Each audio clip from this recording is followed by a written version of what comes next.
በዋናነት እንደየ አካባቢያችን ከነዚህ የበጎ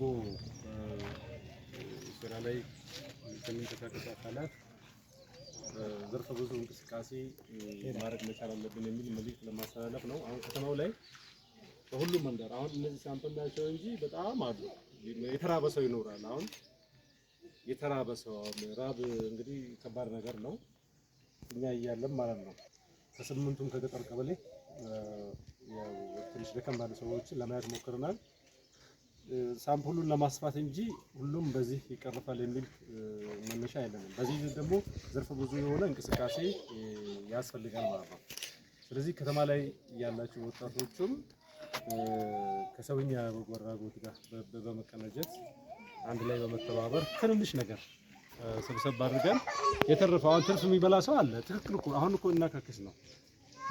ከተማ ላይ ትርፍ የሚበላ ሰው አለ፣ ግን ደግሞ ምንም ሳይበላ የሚውል ወይም አንድ ጊዜ በ24 ሰዓት ውስጥ አንድ ጊዜ ብቻ የሚበላ ሳይበላም ደግሞ የሚውል ይኖራልና ያንን ስለተረፈን ብቻ አይደለም የምንሰጠው። ስለዚህ ከዚህ መነሻ እንቅስቃሴያችን ዘርፈ ብዙ መሆን መቻል አለበት ማለት ነው።